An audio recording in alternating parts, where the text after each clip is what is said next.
Fala comigo! Mais um episódio. Gente, ó, já senta o dedão nesse like aí, se inscreva no canal, compartilhe, segue nós lá no Instagram, que hoje o trem vai pegar fogo. Hoje estou com a Nayane, né? Ela que vai entrevistar comigo aqui, essa pessoa que é sensacional. Topíssima. A doutora Andressa Lima. Seja bem-vinda, doutora. Muito obrigada. Muito obrigada. Agradecendo o convite para falar um pouco aqui, né? Disseminar um pouco de conhecimento. Muito obrigada, Thiago. Muito obrigada, Nayane. Show de bola. Doutora, se apresente para nós. Quem é a Andressa Lima? Meu nome é Andressa, eu nasci aqui em Bom Jesus mesmo, né? A minha formação sou médica pela Pontifícia Universidade Católica. Recentemente eu me casei e atualmente eu trabalho aqui na estratégia de saúde da família, como médica de família e comunidade, uma das unidades básicas aqui do município, né? Atendendo a população. Muito bom. Hoje a gente vai falar então, né, de um tema muito interessante, muito necessário, né? Eu acho, meu ponto de vista, no mundo que a gente vive hoje, que é a saúde mental, né? A gente cuida muito da nossa saúde física, né? Observa muito a saúde física, é mais fácil de se notar queixas e tudo mais da saúde física, mas muitas vezes a gente não se atenta para a saúde mental, né? Então, como que a gente pode estar diferenciando isso aí? Opa, saúde física, saúde emocional, saúde mental, né? Como que a gente pode estar diferenciando isso daí? Digamos que a saúde mental, ela está junto com a saúde de maneira geral. Então, assim, não tem como falar, eu vou tratar diabetes, pressão alta e vou deixar do ponto de vista psicológico, né, largado. Não, são juntos, né? A saúde mental definida mesmo é um estado de bem-estar, onde o indivíduo consegue, né, lidar com o estresse diário do dia a dia, né, consegue trabalhar de forma produtiva e ainda isso render frutos na sua comunidade, né? Trabalhar de forma produtiva, né, tendo esse benefício sem prejuízo funcional, com o estresse da vida diária, porque tem o estresse bom, né, que te impulsiona, te manda para frente, e tem o estresse também patológico, que pode causar prejuízo. Porque assim, quando uma pessoa geralmente está com probleminha física, eu tô com dor de estômago, tô com uma queda de cabelo, a pessoa consegue perceber, né?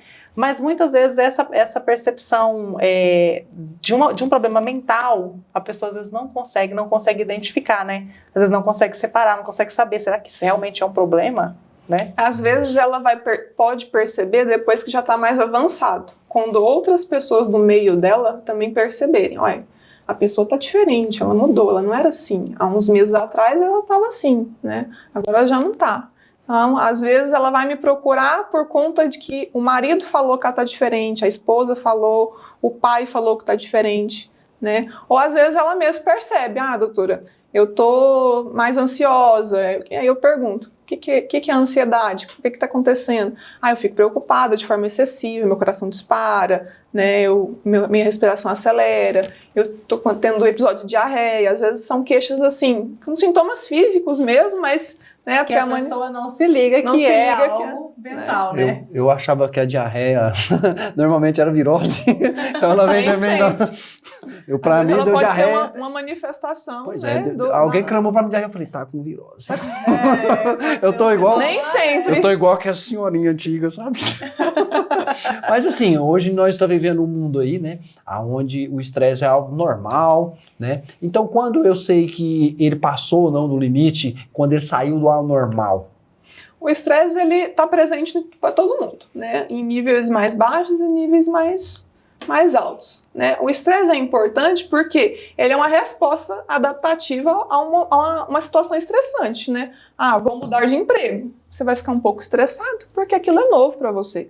Né? Vou mudar de cidade, não sei o que vai vir lá na frente, né? É uma cidade nova, não conheço as pessoas, então aquilo vai te gerar um estresse, mas aí sim é importante para te impulsionar, né? Você sai da sua zona de conforto, né? E esse estresse gera uma descarga, né, de neurotransmissor, né? Você fica naquela situação de luta ou fuga, ou você se prepara para lutar ou para fugir, mas isso é do ponto de vista normal.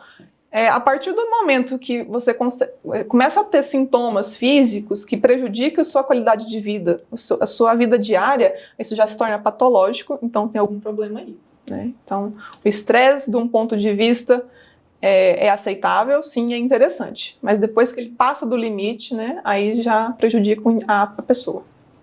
E muitas vezes a pessoa não percebe isso, né? Não se observa. Às vezes, não estou estressado, não, estou de boa, mas não consegue se alimentar bem, não dorme bem, não consegue fazer uma atividade física, né? Então, esse estresse já está acontecendo na vida da pessoa diariamente e muitas vezes essa pessoa não se deu conta, né? Então, é muito importante ter esse conhecimento, né? Esse autoconhecimento também, se observar, né? E ouvir pessoas também que tem essa informação para trazer, né? É igual eu. Tem vezes que eu tô lá na loja, aí, tá estressado? Não, tô estressado não. Não tô não. É igual ela falou, tem pontos que faz parte ali, um dia a dia, uma situação ali. Primeiro ponto é negar. É o pontual, né? 1, 2 dias, dependendo do que você tá passando. Às vezes você tá com um familiar internado, tá com dívidas, né? Questão financeira, tá nervoso, né? Mas quando se torna persistente, mais de 6 meses, a pessoa tá assim. Meu Deus. Além disso, não tem a preocupação excessiva, né, que a gente fala. Isso caracteriza a ansiedade já. A pessoa fica estressada 6 meses? Para ela se dar conta, às vezes, sim. Um diagnóstico pra gente fechar. Mas o tempo todo? Às vezes é pontual, em determinadas situações. Às vezes, um acontecimento diário, assim, trivial, já é a gota d'água para ela explodir. Né? Tipo assim, algo que uma pessoa que não está estressada ou ansiosa passaria normal. O pneu furou, ok, vou lá, troco. Às vezes o pneu furou com uma pessoa que está ansiosa ou com estresse anormal, aquilo ali vai ser o que estragou o dia dela, a semana dela. Né? Foi bom você dar esse, parecer do pneu furou, que esse dia o pneu da minha moto furou 3 vezes. Não, como que então, você reagiu? Né? Como foi a sua reação? Eu gravei um vídeo, né, cramei lá no Instagram e falei, vamos dar risada disso tudo, porque... Você levou numa boa, mas as pessoas que estão com algum desequilíbrio mental podem não entender, tipo assim, tudo de ruim acontece comigo, né? Porque essas coisas só acontecem comigo, então tem um sentimento de culpa muito grande ali. Acabei de descobrir, então, que minha saúde tá mais ou menos boa, né? Mas, bom... E a gente observa, né, nessa correria e nessa impaciência, acaba que se torna uma impaciência das pessoas, né, nesse mundo tão corrido, tão frenético, a gente vai observando que pode acontecer determinados sintomas que podem levar, por exemplo, aí a uma depressão, né, igual você falou, às vezes uma ansiedade, né. O que a gente pode estar observando nisso daí? A partir de tal comportamento, eu já tenho que estar observando se realmente isso persiste, se isso pode virar uma depressão, né? Como que a pessoa se percebe nisso ou percebe nas outras pessoas para poder também estar ajudando, né? Até o Thiago levantou uma coisa importante. 6 meses estressado, mas é um comportamento ao longo do tempo, progressivo. Você vai ver a mudança de comportamento na pessoa nesses meses, né? Para a ansiedade geralmente a gente tem esse tempo, mais ou menos 6 meses, com sintomas de preocupação excessiva. Preocupação excessiva com tudo que pode acontecer. É a viagem, é a prova, né? Aliado a isso, junto com essa preocupação excessiva, pode ter os sintomas, que é o que leva o paciente a procurar ajuda médica às vezes. O coração dispara, né? Sensação de quase morte, né? Dor no peito às vezes, né? Estresse, tensão muscular, nossa, meu corpo tá todo doendo, cansaço excessivo, extremo, tipo assim, eu tô muito cansado, vim fazer exames porque acho que eu tô com anemia, né? Acho que eu tô com problemas do ponto de vista biológico mesmo, e às vezes não, você pede a bateria de exames, né, para descartar qualquer alteração, às vezes falta de hormônio tireoidiano pode gerar um cansaço, né? Aí pede um eletro, por quê? Porque tem que descartar alteração cardíaca, né? Se você chegar passando mal lá com crise de ansiedade, o plantonista vai pedir um eletro para descartar, né? Às vezes está infartando e a gente está diagnosticando crise de ansiedade, né? Então tem que ter. Aí às vezes o paciente tem tudo lindo, né? Todos os exames ok, eletro ok, então o que sobra? A gente descartou, né? Então é a ansiedade ali descontrolada. Então esses sintomas aí já é um ponto que você tem que ficar de olho, né? É mais tempo. Já na depressão, não. A depressão é 2 principais sintomas que a gente tem que ficar atento. Por exemplo, humor deprimido por mais de 2 semanas. Então a pessoa não está triste 1, 2 dias. A pessoa está triste muito tempo. Segue, né?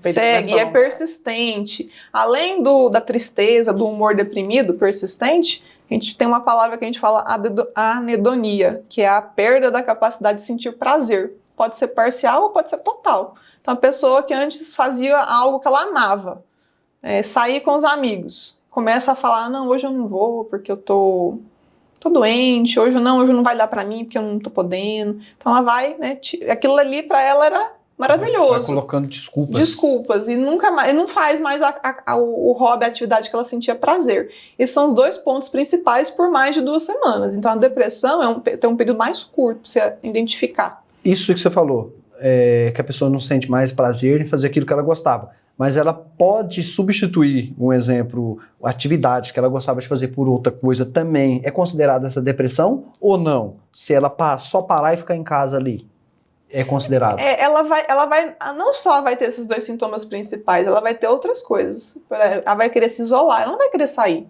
Né? Ela vai ter uma lentidão de pensamento. Ela fala assim, nossa, mas a minha memória não na tá verdade, boa. ela tá dando uma desculpa para ela mesma, Ela né? mesma. Não é tipo assim, ela substituiu uma atividade. Não, por ela exemplo, não vai substituir. jogava vôlei, agora Guanaiana gosta do beach tênis. Ela tá substituindo as atividades, ela tá experimentando. Agora, uma pessoa depressiva, ela não vai ter a energia necessária, ela não para com mesmo. tudo. Aí na cabeça dela tá, não gosto mais daquilo, mas também não caça outra coisa. Não é? E além disso, junto com essas 2 pontos principais, a tristeza excessiva e essa perda de sentir prazer pelas coisas, ela vai se isolar, ela vai ficar mais lenta no pensamento, ela vai ficar mais, nossa, minha memória tá ruim. Nossa, não era assim, deve estar acontecendo alguma coisa. Né? Às vezes ela vai ter baixa libido, então vai ter problema conjugal, se for casada, vai ter problema no relacionamento.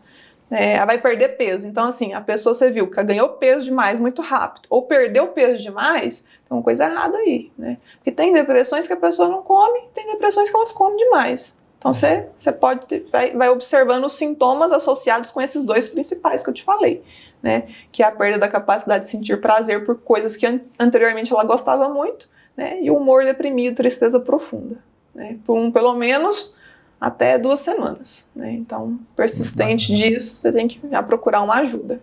E acho tão interessante, igual você falou, e às vezes tem pessoas que têm depressão, às vezes de comer demais, outras, né, de menos.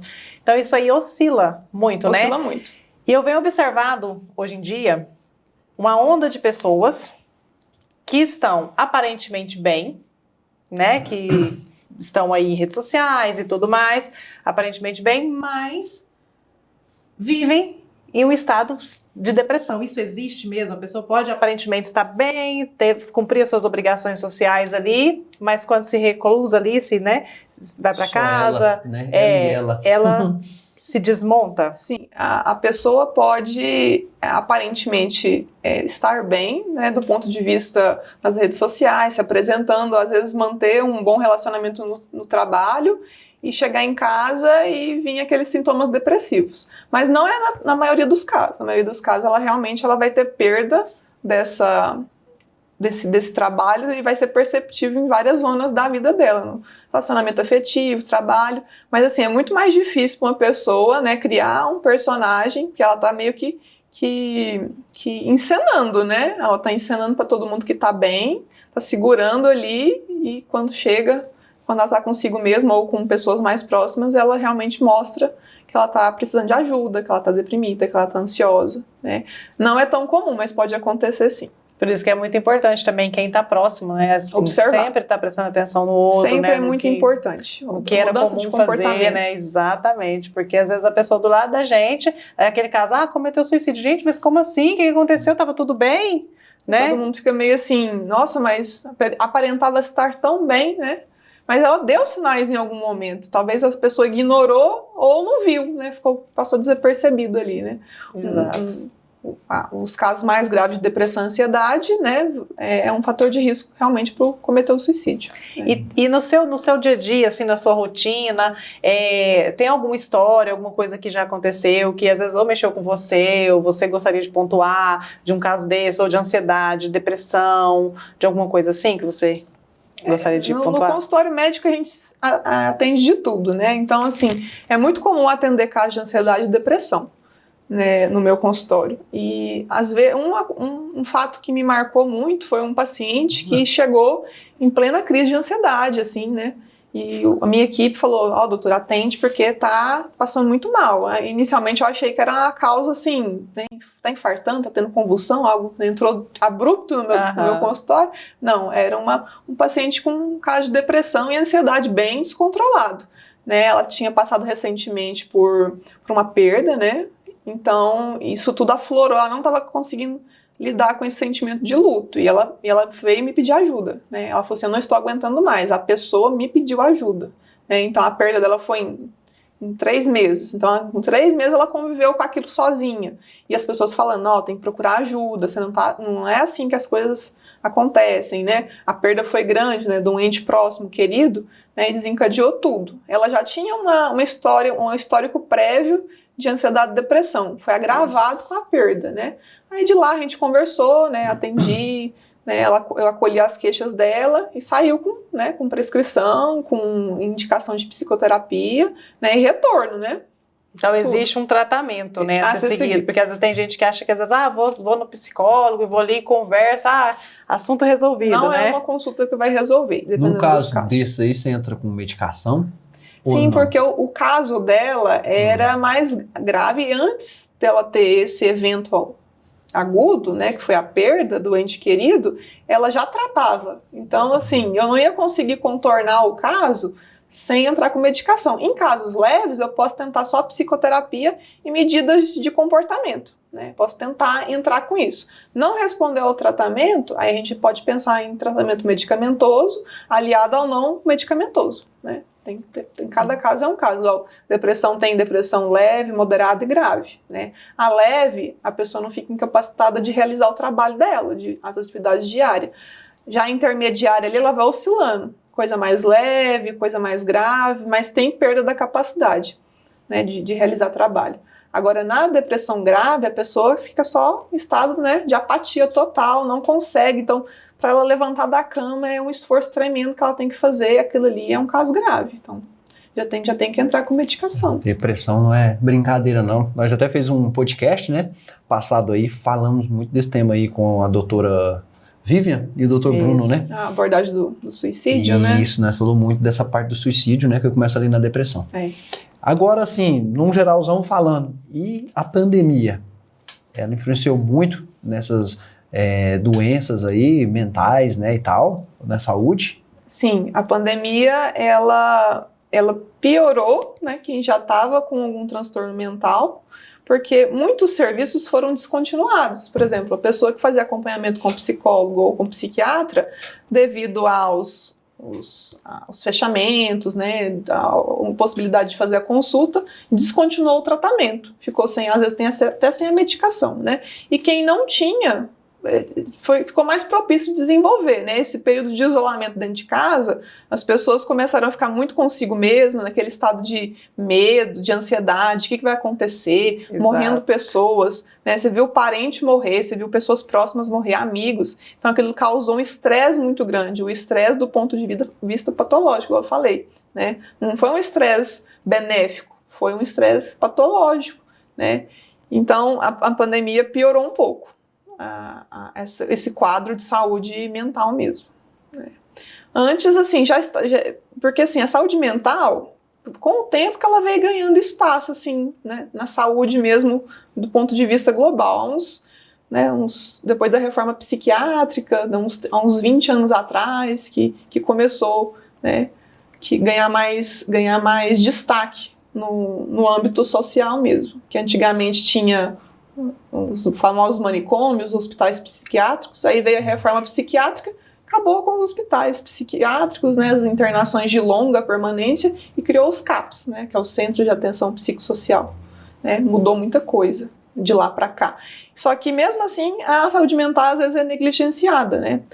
O gasto público e global com saúde mental é muito alto, né? Estima-se, a OMS fez até um levantamento que, por ano, gasta-se quase $1 trilhão com causas de depressão e ansiedade, que é os sintomas, são as doenças mais prevalentes dos transtornos mentais. Então, a saúde mental não é importante só do ponto de vista de saúde mesmo, ela é importante socialmente e economicamente, né? Porque se não está bem, né, o país vai perder, né, força de trabalho e também dinheiro. Então, mexeu no bolso, o pessoal, as autoridades ficam mais atentas a isso. Sem contar o tabu que é ainda, né? Eu trabalho com sexualidade, existe um tabu ali, e outro tabu que eu vejo muito grande também em relação a isso. A pessoa admitir falava, eu preciso de ajuda, eu preciso ir no psiquiatra. Falei, eu preciso ir no psiquiatra. Porque você é louca? Porque você tem que tomar remédio? Então, assim, existe um medo, existe um tabu ainda sobre isso, né? Então, sim, a gente, quando eu não consigo controlar os sintomas, manter o paciente bem, eu preciso de uma ajuda, né? O especialista é o psiquiatra e o psicólogo. Tem pacientes muito resistentes, eles falam assim, mas eu não tô louca? Eu não tô louco? Por que eu vou no psiquiatra? Justamente. Mas a pessoa tem que entender que quando a gente busca uma ajuda profissional, não é porque você tá louco, maluco, né? É para você, né, ficar melhor, né? Não desenvolver um transtorno mental grave que a gente não consiga controlar lá na frente. Então, assim, a gente tem que ter um pouco de humildade e saber quando a gente precisa de ajuda.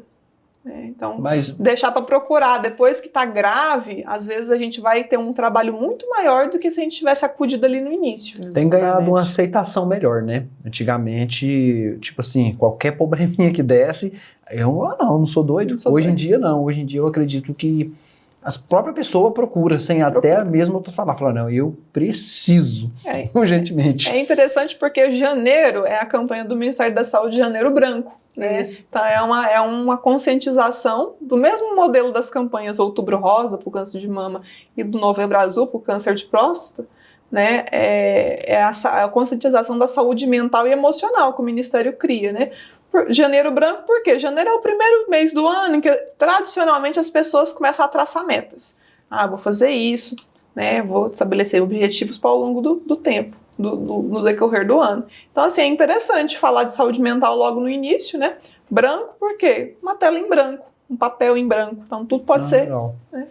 E a população abraça bem esse Janeiro Branco, né? E esses outros meses. Ele não é tão, assim, acho que não está tão divulgado quanto o Setembro Amarelo, né? Da prevenção do suicídio e do Outubro Rosa e o Novembro Azul. Mas assim, é porque é recente, né? A campanha Janeiro Branco. Acho que tem pouco tempo. Foi projeto de lei em 2014. Esse movimento começou em Uberlândia, por psicólogos lá. Muito interessante, não sabia. Começou ali e já foi proposta, né, para colocar nas agendas como um mês de conscientização. E aí, no caso, não é só um exemplo, poucos lugares que tem igual Bom Jesus, não. É no Brasil todo, então. Brasil todo que faz. Então a gente vê que essa conscientização aí das pessoas, né, vem também através das redes sociais, né, que ajuda bastante até as pessoas buscarem informação. Mas a gente sabe também que as redes sociais pode contribuir muito para a nossa saúde mental, né, causar danos. Como que é isso daí? As redes sociais, elas são salvadoras e vilões, né, ao mesmo tempo.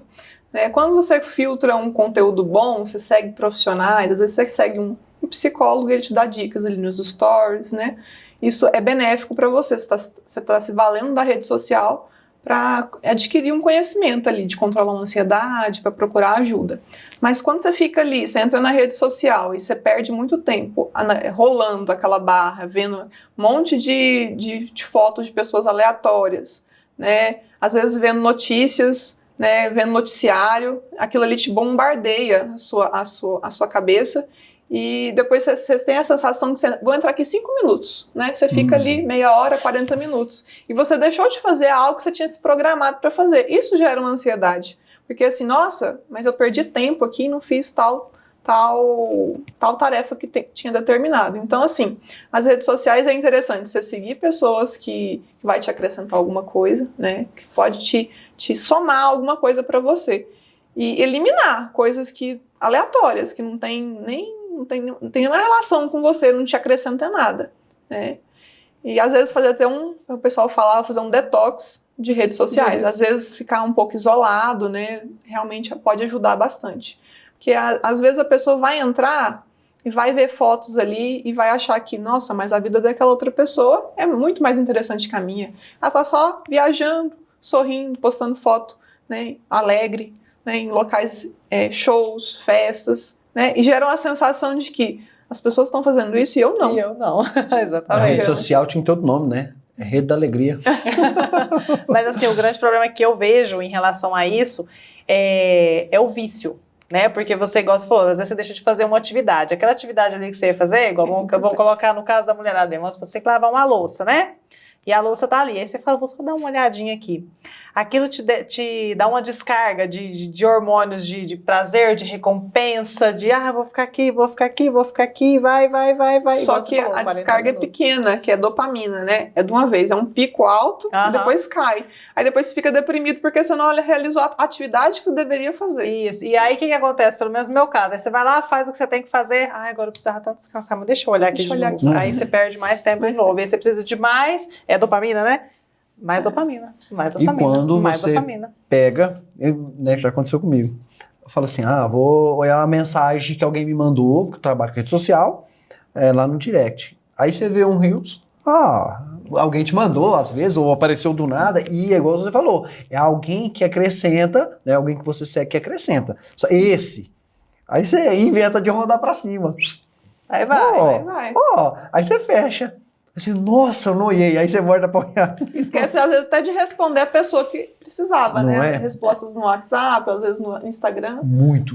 Eu acho que até quem acrescenta a gente, assim, eu pelo menos tento fazer isso na minha vida, assim, né? Venho mudando, porque eu já vi que já tá me prejudicando. Porque igual o Thiago sabe a loucura que é o dia a dia, né? Então, a gente perde esse tempo fazendo isso. Aí, o que eu tô tentando estabelecer? O tempo para usar a rede social. Por exemplo, eu tô fazendo isso às vezes na hora do meu almoço. Inclusive é um horário que tá errado, mas assim, sentei, eu vou tomar aqui a minha dopamina, né? O meu hormônio para vou almoçar tranquila. Aí é a hora que eu vou ver bobeira, né? Eu vou ver uma bobeirinha, eu vou ver até um conteúdo, mas acaba que você vai passando. Aí eu tento fazer isso. No meu almoço eu vejo isso, respondo isso, faço, né, essa parte aqui. E depois eu vou focar nas outras coisas. Então, tentar deixar aquele tempo mais exclusivo para aquilo. Porque senão vai passando e a gente... Né? É o dia inteiro, se deixar. Exatamente. Dessa forma. E sobre alimentação, o que ela pode prejudicar e trazer de benefício para a gente na saúde mental? A alimentação ela é importante em qualquer condição de saúde, seja ela do ponto de vista, né, melhorar a saúde do ponto de vista biológico e do ponto de vista mental. Então, assim, quando você se alimenta bem, tem uma dieta rica em nutrientes, né, frutas, verduras, você vai ter um melhor funcionamento do corpo. O corpo funcionando bem, né, vai ter produção ideal de hormônio, né, vai ter a produção dos neurotransmissores de modo normal, e isso vai te causar uma sensação de bem-estar de forma global. Quando isso não acontece, você come errado, ultraprocessados, produtos industrializados, pode gerar também, o pessoal fala muito de um processo inflamatório. Então, assim, algo que fica inflamado, né, o seu organismo estando inflamado, comendo coisas que podem propiciar a inflamação, também desencadeiam, né, estão ali relacionadas na fisiopatologia, que é, né, a causa da doença de depressão e ansiedade. Né? Então, às vezes, dietas anti-inflamatórias também são um coadjuvante no tratamento, né, no tratamento de depressão e ansiedade. Então, alimentar bem é importante, mais do que as pessoas imaginam. Exato, é igual você falou, mais do que as pessoas imaginam. Eu acho que são poucas as pessoas que têm essa noção que esses hábitos alimentares têm a ver com essa saúde mental, né? É incrível. Eu tinha uma professora na faculdade, psiquiatra, né? Ela sempre fala que tinha uma relação muito, muito próxima do cérebro com o intestino, né? Neurotransmissores importantes lá, nível cerebral também, você tinha resposta em nível intestinal, né? Serotonina, noradrenalina, tudo isso está em descompasso em patologias como a depressão e a ansiedade, né? Por isso que aí a gente entra com a medicação para ver se a gente segura um pouco. Às vezes não só a medicação ajuda, né? Tem que ter a alimentação equilibrada e outras medidas mais. Eu devo ter uns 4 anos por aí, que eu sigo uma dieta, né, bem restritiva mesmo, sem muito carboidrato, doce, essas coisas. Né? Isso. E eu tenho notado isso, que nem doente direito a gente fica. Quando eu fico doente é porque não tinha jeito mesmo, ficou. Caso contrário, até mesmo, né, o Alexandre, se você estiver ouvindo, né, Alexandre, ó, deixa você não. Ele fala assim, padrinho, dá gosto de comprar aqui de mim. Por quê? Porque todo mês eu tava, antes, quando eu não seguia essa dieta, tava na farmácia. Gastando dinheiro. A alimentação causa baixa imunidade. Baixa imunidade, Justo. Você fica mais propenso a desenvolvimento de doenças. Eu vivia doente. E essa relação aí mental mesmo com a comida, ela é muito interessante. Eu falo por mim mesmo, já teve dias de estar assim, muito estressada, muito irritada, cansada. O que eu gostava muito de fazer? Chegava em casa, de preferência sozinha, que é aquele comer escondido, né? Sozinha, pegava um chocolate. Eu até falei até uma nutricionista, eu falei assim pra ela, eu falei, olha, tem hora que eu não preciso nem engolir, nem sentir o sabor direito. A hora que eu sento no sofá, que eu ponho na boca, ai, passou. Então, assim, é muito o muito assim, neurotransmissor sendo... Exatamente. Como é que chama a sua nutricionista? Doutora Lázara, ó. Ó, doutora Lázaro. Quer que eu puxe a orelha? Não, mas já tá melhorando isso aí, né? Porque não pode ser assim, né?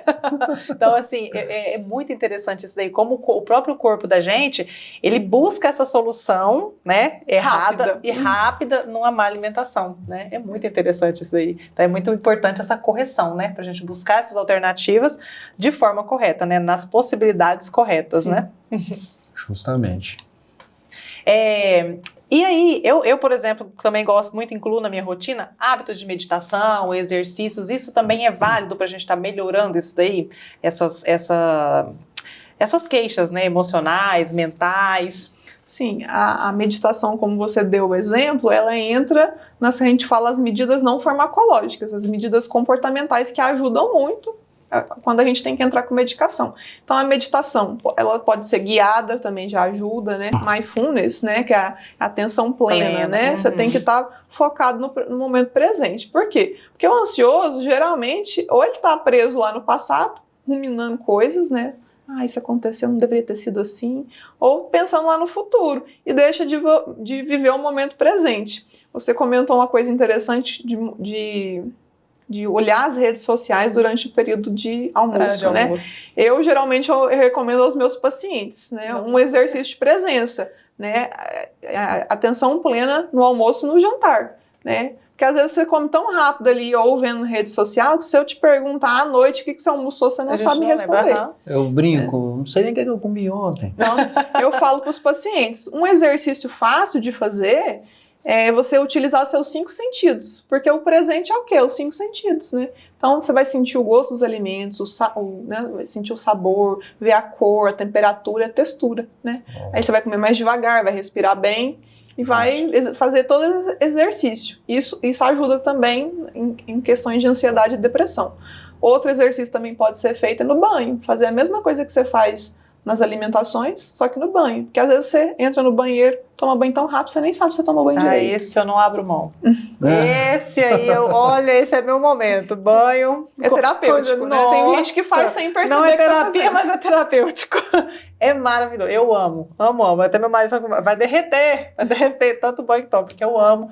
Mas é meu momento ali, ó. Até fiz um vídeo até no Instagram cheiro falando. Do sabonete, a temperatura da água. A hora que eu ligo o chuveiro, a hora que bate a água, eu falo, ai, tô descansando. Você tá utilizando os seus 5 sentidos. Nossa, eu amo. Então, assim, eu até falei no meu Instagram que eu fiz uma reflexão, porque foi tão corrido o meu final de ano, e eu sempre gosto de ter um momento ali para essa reflexão, com a leitura, né, para traçar essas metas. E eu não tive. Então, assim, a gente tomando banho, organizando para ir para virada de ano, e eu falei, agora é o momento. Aí fui pro banho, aí fui pensar, refletir sobre esse ano. Então, assim, no banho é o momento que eu tenho essa presença. Eu tenho que corrigir essa parte da alimentação mesmo, né, você rede vai ter social. que arrumar outro momento para você mexer nas suas redes sociais, que não seja na hora da refeição. E nem na hora do banho, né? Nem na hora do banho. Na hora do banho, não. Essa daí... Na hora de fazer o 2. Ótimo horário. Então, a meditação, como você falou, ajuda.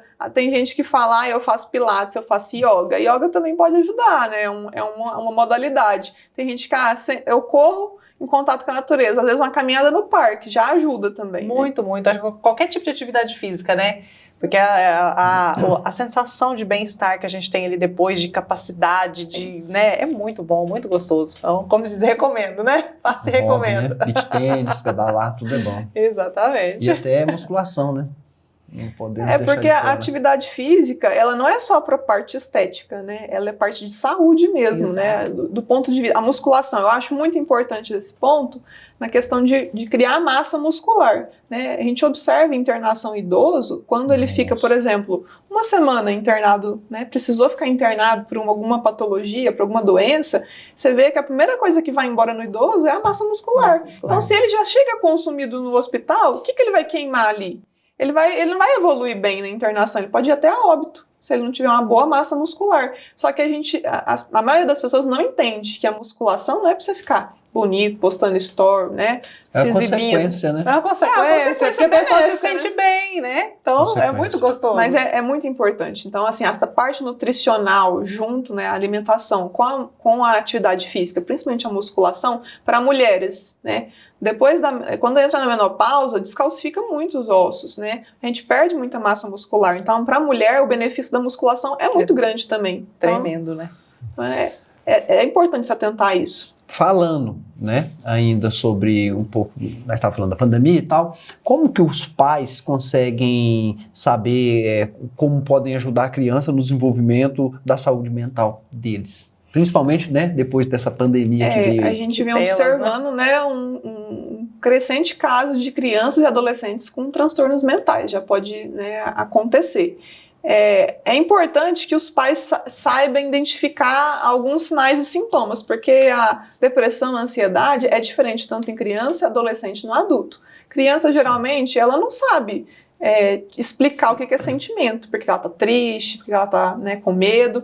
Ela vai dar sinais de sintomas físicos. Eu tô com dor de cabeça, tá chorando pra ir pra escola, né, tô com dor de barriga, né, ela vai queixar muito. Sem fome. Tô sem fome, tô cansada. Às vezes brincava no parquinho, não tá brincando mais. Não quero ver aquele desenho que gostava. E assim, geralmente a gente observa essas mudanças assim que entra assim, em contato com a escola, né? Esse período de transição que sai do ambiente familiar vai para o ambiente escolar. Em adolescentes, eles costumam ficar um pouco mais retraídos, né? Porque já é natural do adolescente, né, querer se isolar ou ficar um grupo, né, por si só. Observar sempre o adolescente que anda com manga comprida, né? Se está andando com manga comprida no calor, tem alguma coisa errada ali, né? Tem muito comum um adolescente que é ansioso, deprimido, se cortar, né? Então você tem que ficar atento. Na consulta médica também, o médico me pergunta, por que você está, né, com roupa comprida? Né? Às vezes de manga, moletom, um calor de 39 graus. O que leva a criança, adolescente, se cortar? A depressão mesmo ou tem mais alguma outra coisa? Depressão mais grave. Eu já ouvi de uma adolescente, né, que quando ela cortava, ela aliviava aquela dor que ela estava sentindo. Então, a dor física do corte aliviava aquela dor emocional que ela estava sentindo, né? E quando ela vai cortando, isso é perigoso, porque vai cortando até que chega num ponto que pode levar ao extermínio, né? Ela realmente pode perder a vida ali, né? E no momento desse, provavelmente os pais não estão nem olhando, né? Porque se a pessoa está conseguindo se cortar, e ninguém está percebendo nada, né? Por que a criança, o adolescente está usando, né, esse tipo de vestimenta? Tem que ficar observando. Isolamento. E elas se cortam normalmente só no braço ou também em outras partes? Pernas, já vi de tudo, barriga, onde ela pode esconder, que é mais fácil. Entendeu? Mais fácil. Então, às vezes está no braço, né? Às vezes é mais fácil esconder na barriga, né? Abdômen, assim. E quando elas estão nessa fase, elas pedem ajuda ou não? Nunca? Algumas podem pedir ajuda, né, em casos graves, mas assim, a maioria das vezes é alguém que tem que perceber, porque o adolescente, ele é resistente, ele vai querer se esconder, vai querer se isolar, ele vai ficar mais apático, irritado. Às vezes o adolescente é desafiador, muito assim, dá problema na escola, no trabalho inicial, né, pode ter dos dois jeitos, pode ser o apático ali, que tá ali no quarto, você não vê o menino, você não vê a criança, né, fica ali, se você não entrar no quarto para tirar o copo, os pratos ficam ali. Ou pode ser aquela pessoa altamente explosiva. Tem algum problema aí, né? Tá tendo algum problema. Sim. Tem fumaça. Tem fogo. E isso pode ser também uma autopunição, esses cortes? Pode também, porque o sentimento de culpa, né, quem tá deprimido e ansioso é presente, né? Então, quando ela se corta, ela sente aquele alívio, igual eu te falei. Né? Então eu vou me cortar porque aquela dor física que eu tô causando alivia um pouco aquela dor emocional que eu tô sentindo. Mas aí depois ela precisa se organizar para ninguém descobrir. Aí pensa de, mas por que eu fui fazer isso? Não deveria ter feito, né? Interessante. Mas aquilo era como um exemplo, né? Tirou aquela outra dor que ela sentia, então ela fala, eu tô sentindo essa dor de novo, mais uma vez. Mais uma vez. Isso é grave em adolescente, né? Assim, a gente achava que era só coisa de livro, não, a gente viu no real, né? Via atendimento assim. né? Porque criança que tentou, adolescente que tentou autoextermínio ficou internado, né? Nossa. Às vezes tentou com ingestão de medicamento, teve que ficar em observação no hospital e tudo, né? Aí acionou serviço social, assistência social, tudo. É um problema de nível social, né? Tem que acionar tudo ali, né? Pais, responsáveis. Às vezes a pessoa está em situação de vulnerabilidade, às vezes às vezes nem é com o pai, mora com madrasta, padrasto, mora com os avós, que não estão, né, conseguindo cuidar direito, prestar o apoio necessário. Então, assim, a rede de apoio, aí vai ter essa pessoa que é vulnerável, vai ter que contar com a rede de apoio prestada pela o CAPS, no caso, né, o Centro, né, de Atenção Psicossocial, né, porque a rede de apoio dela, familiar, já não está dando conta. Esses casos assim de depressão, de ansiedade em adultos, aí passou para adolescentes, igual você falou, agora a gente está vendo casos já em crianças, né? Isso tem relação com as telas, isso tem relação com o modo que a criança está sendo criada ali, pelo convívio, pai, mãe, né? Essa realidade com que a criança vive. O que pode estar desencadeando isso aí em crianças? O uso das telas é recomendado, assim, até a Sociedade Brasileira de Pediatria recomenda que até os 2 anos de idade a criança não seja exposta a telas.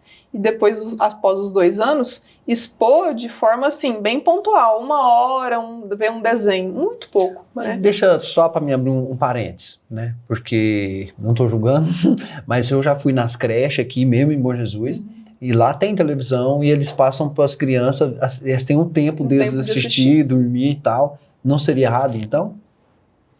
É uma forma de distração para as crianças, né?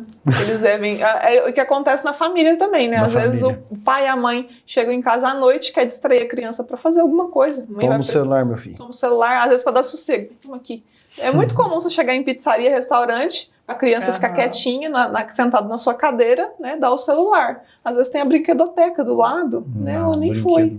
E quantas vezes você chega lá, um exemplo que você falou, lá no restaurante, ou seja, onde for, e tá todo mundo ali e os meninos não querem brincar. Não. Vai brincar, meu filho? Não, tô jogando aqui. Eu tenho que jogar. As crianças não brincam mais, né? E isso prejudica muito o desenvolvimento da criança, né? Então, assim, ela vai ter um pouco mais de dificuldade para interagir, do convívio social, porque ela não está brincando, ela não está desenvolvendo, né, coisas próprias da criança, que é brincar com outro colega, dividir, não vai ter nem aprender as coisas básicas, os conceitos de partilha, ter que dividir uma coisa com o outro, né, porque ele não sabe nem se relacionar com o outro, né, então o convívio interpessoal ficou muito prejudicado. As crianças estão perdendo muito, né? Às vezes, até do ponto de vista cognitivo, né? Aquelas atividades de criança, né? De brincar no campo, pôr o pé na terra, correr nos parques, né? Brincar de pique-esconde, amarelinha com os outros amigos. Nós éramos moleque, a gente ficava brincando de pique-esconde até 10 horas da noite. Nós acordava cedo, quando nós estávamos de férias, 5 horas da manhã. Hoje, muitas crianças não conhecem nem esse tipo de atividade, né? Esse tipo de brincadeira. Brincadeiras manuais mesmo. Jogos de tabuleiro que estimulam muito, né? Não se vê crianças brincando mais. É só realmente no celular, no smartphone, no tablet, no computador. E, assim, você vê um nível de irritação, de irritabilidade nas crianças que usam muitas telas excessivas, né? Então, se você toma a líder, né, ela fica muito nervosa, né, desatenta, né, e muitas vezes, então, isso é causado pela família, né, pelos pais, e aí você vê os mesmos falando, eu não sei para onde que esse mundo nosso está indo. Acaba que, você vê tanto que complica. Você brincava essa hora aí, né, que você acordava, dormia, né, e você brincava com quem? Com a molecada, tinha gente de... A molecada onde? Era, rapaz, mas minha menina de tudo quanto é lugar. Na rua. Hoje, como que estão as nossas ruas? Não pode mais. A gente não tem contato com o vizinho, não tem meninada na rua mais. Não, todo mundo dentro de casa. Complicado. Acabou. E aí, como que eu vou falar pro meu filho hoje? Porque eu também fui criada assim. Eu ia no mercado, eu ia pra escola sozinha, né? Então, a realidade hoje pro meu filho, pra ele ir no mercado, que é 2 esquinas acima da minha casa, eu já fico com o coração na mão. Do perigo que corre, né? Tudo quanto é tipo de perigo que a gente imagina, né? Com crianças. E isso aí, como se diz, será que ele vai conseguir? Será que ele vai ser atropelado? Será que alguém não vai sequestrar? Sabe? A gente fica pensando mil nas coisas. piores A gente situações. mesmo, como pais, diante do mundo que a gente vive hoje, a gente vai tirando eles ali disso daí. E aí eles vão ficando dentro de casa. E a possibilidade é o quê? É o telefone, o celular, né? E a televisão. E aí, quando tira isso deles, eu vejo pelo meu menininho também. E olha que eu coloco, né? Tento colocar o máximo possível de limite, dou atividades para ele, livros e tal. Ele me vê lendo também, ele gosta. É um exemplo importante. Só que às vezes, mamãe, o que eu vou fazer? Mamãe, não tem nada para eu fazer. Mamãe, eu não aguento ficar quieto. Então, assim, gente, eu percebo isso dentro da minha casa, como que as criança telas... tem muita energia, né? Então ele quer o tempo todo ficar em atividade. Aí os pais têm que bolar 1001 coisas, atividades nas férias, né?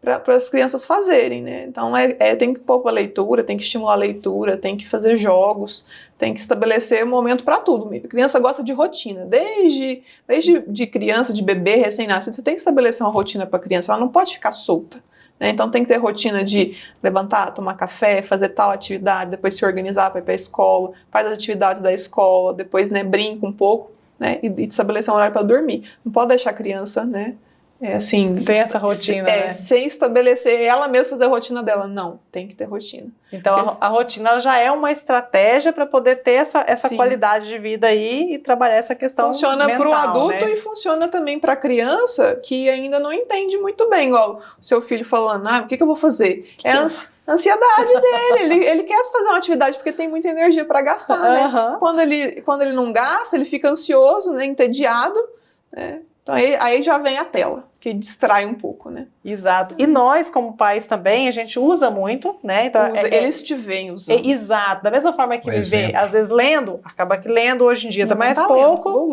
do que o celular. O celular tá mais. Então, assim, é o que eles mais vê, né? Então, o que a gente tem de estratégia, o que a gente pode estar fazendo pra gente poder dar esse exemplo, pra gente poder melhorar essa dinâmica aí da gente como adulto, né? Tá melhorando essa questão nossa, mental, para estar ajudando eles também.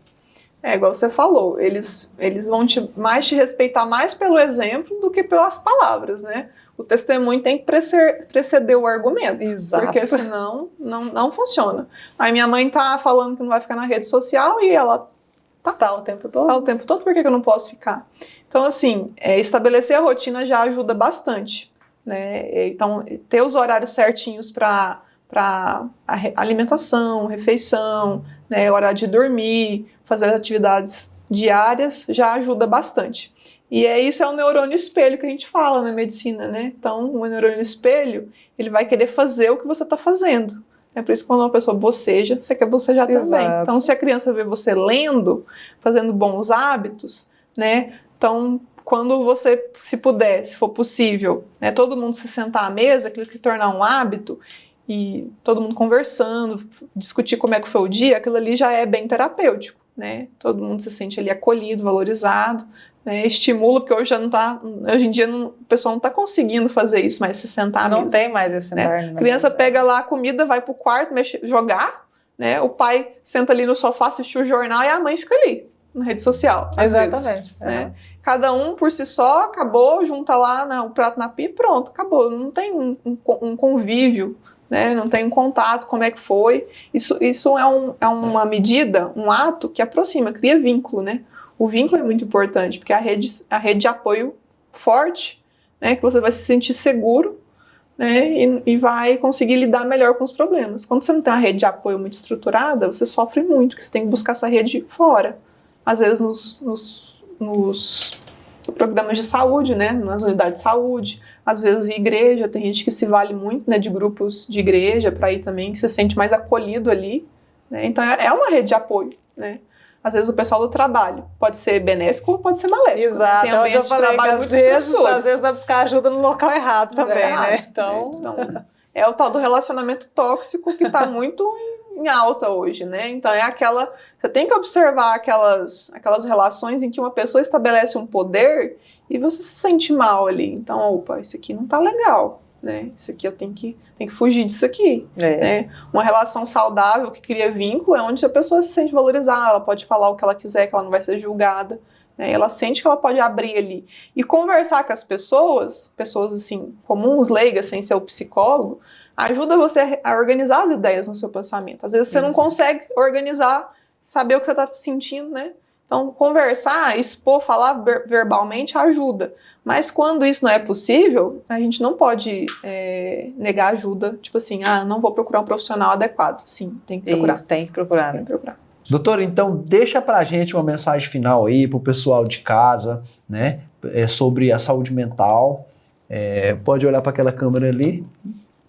Então, assim, lembrar a todos que a saúde mental, ela faz parte, né, da saúde geral do indivíduo. Então, a importância de cuidar dela, porque ela sempre está junto com as outras condições de saúde. Então, cuidando da saúde mental, você vai ter uma melhora da sua saúde de modo global, né? Não ignore os sinais, né?